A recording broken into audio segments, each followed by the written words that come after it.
The 2023 World Championships is right around the corner and is the most prestigious event of the year. The stakes are the highest, the competition the fiercest, and the glory is eternal.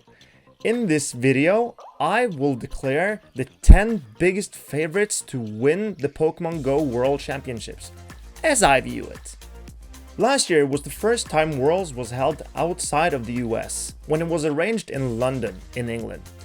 This time, it's arranged in Japan, and being the cradle of the entire franchise, I suspect this will be the biggest event in Pokemon history. Pokemon is ingrained in Japan's culture in a totally different way than it is here in the West, and it's much bigger over there. Pokemon is still airing every Sunday on a set TV channel to the same time, so you can still follow the series, and it's not a show made for kids, but for a much wider audience. As Pokemon and anime in general is not seen as childish or anything like that in Japan, it's just a regular TV show like any other. It's kind of like watching Friends over and over again, except it's without that fake audience laughter and those horrible, shallow characters. Seriously, Friends is the worst show ever. Throughout the season, more than 100 Pokemon Go trainers have qualified for Worlds. They've brought their partner Pokemon to regionals and international championships, all their paths leading up to this exact moment. Currently, seated on the Pokemon Go throne is the German dancing Rob. Can he reclaim the throne, or will the 100 rivals manage to knock him down? Not having played a single official tournament, to my knowledge, since he became the world champion last year, I have not included Dancing Rob on this list, as I can't be confident he's gonna play. I also have little to no knowledge about the East Asian players, because they have their own circuit, which is very hard for me to follow, so I haven't been able to evaluate them, and they might shake up this order and this list a lot, as we saw last year.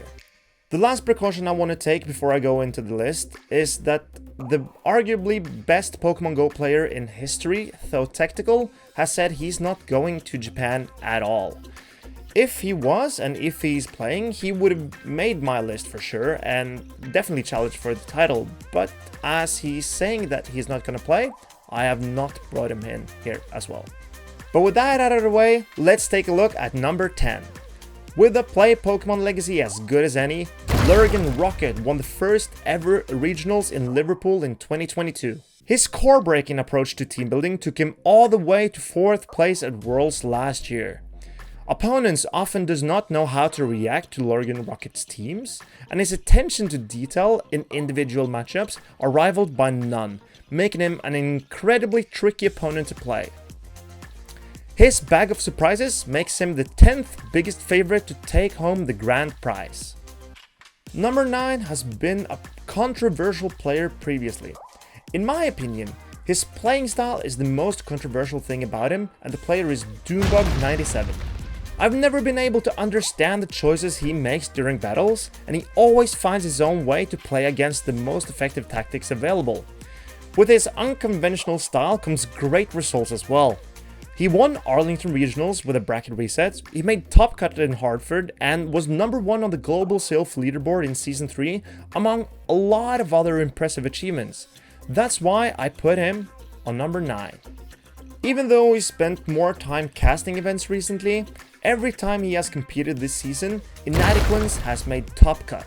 Even though he's yet to win an official tournament, his performances both in the official circuit and other formats prove what a consistently top-performing player he is, and I expect him to throw his name into the ring this time as well. That's why he's number 8. After being a grassroots player for a long time, Polasha finally took the step into the official play Pokemon circuit at EUIC. An unfortunate event for her, still, it prepared her for what was to come in Torino. She swept the event going through unbeaten. In fact, she only dropped 2 games in total the entire weekend. This event was also the first one after the most recent move update, and shows how well Polasha adapted to the new meta. Her team was so successful, it also won Fresno Regionals, but then in the hands of another player. In my opinion, this is the best female player in the world, and in my eyes, she is the 7th biggest favorite to win the World Championship. The best players are always innovating, looking for new ideas and ways to poke hole in the best teams. They trust their instincts and play to their strengths. House Stark 93 has always been one of those players. He was the first player this season to bring Noctowl to a big tournament in Baltimore, and he swept with it. He realized how Noctowl's matchup against the common steel types only were soft losses due to his newly added Shadow Ball before anyone else did. Using Noctowl as a lure to fish out G-Fisks, he could often sweep with his Charmalol Ninetales. He also placed 3rd in NAIC just a couple weeks ago, bringing Frostlass with him to his incredible performance. House Stark is one of those players who have it all, and after realizing at NAIC that you need a better check to Shadow Charizard than what he had then, I expect we will see him near the podium once again, but I'm placing him 6th. One of the key skills to succeed is consistency. Turning up at big events is a crucial skill in any sport and at any level, and its accent does just that. He has top cut 7 tournaments so far, and the first few tournaments he did it in, he didn't change his team at all. Its accent finds the best Pokemon available and plays them to perfection. He is constantly owning his skill, which has taken him to the number 1 spot on the GBL leaderboard. Predicting what your opponent is going to do is a meaningful skill in Pokemon Go, and its accent does just that. He will win the lead and he will get your shields with a bait. That's why I have him at number 5. 4th on this list is a player with a similar playing style to its accent. Gibilicious also finds the best Pokemon available and refuses to let go of any win condition.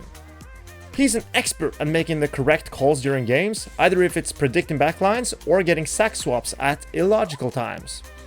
Where he separates from his accent is the time investment. Gibilicious hardly plays the game outside of these major tournaments, but still remains a massive threat. Instead of climbing the GBL leaderboard, Gibilicious has yet to reach rank 20. But still, his results speak for themselves. He's competed in 2 tournaments, Arlington and Malmö, and he was the runner-up in both.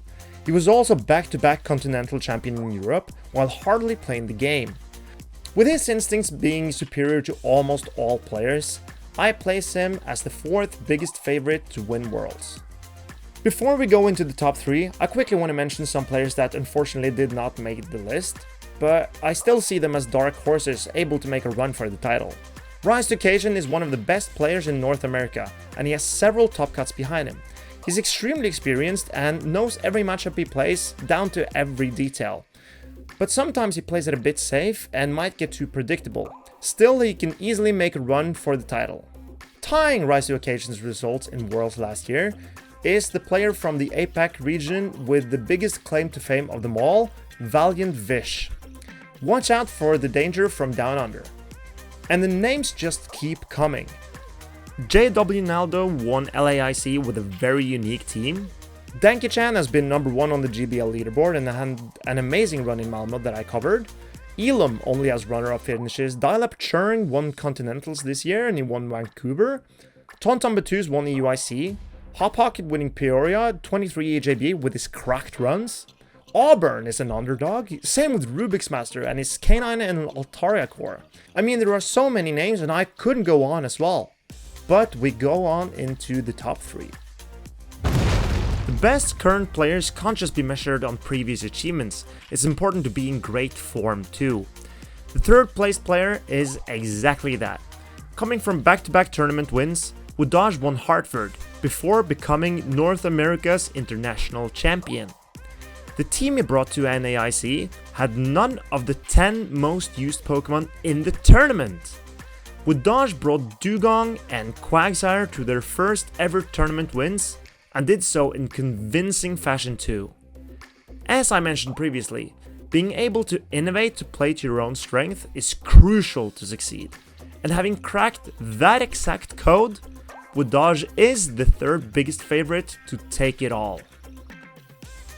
South and Latin America have fewer events than we do in Europe and North America, which gives us fewer chances to see the players. Still, this player is cream of the crop from the entire continent. Whenever he is participating in a tournament, you will see him near the top end, and that player is Zardy. Whenever I've seen him play, he's 2 steps ahead of the opponent. His playstyle eliminates opponents' win chances to 0 by safeguarding all possibilities. He will cover all the bases by realizing what Pokemon could be important to win, depending on what the opponent could be bringing, and how to utilize all his Pokemon the best, even mid-game.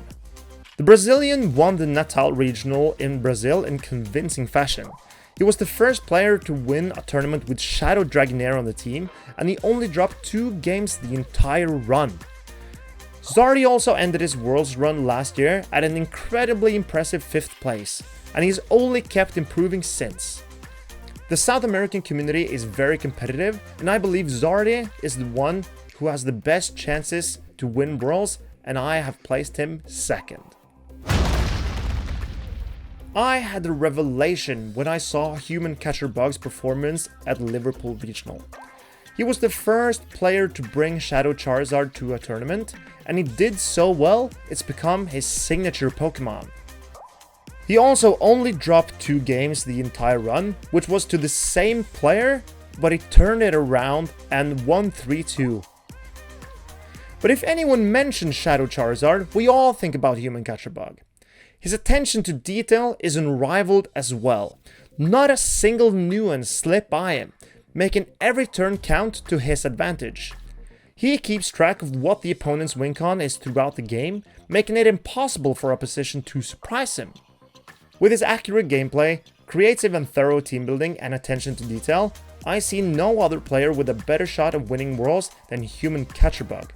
He's the player to beat, and in my eyes, he's the biggest favorite to become the new world champion. Thanks for watching, sayonara.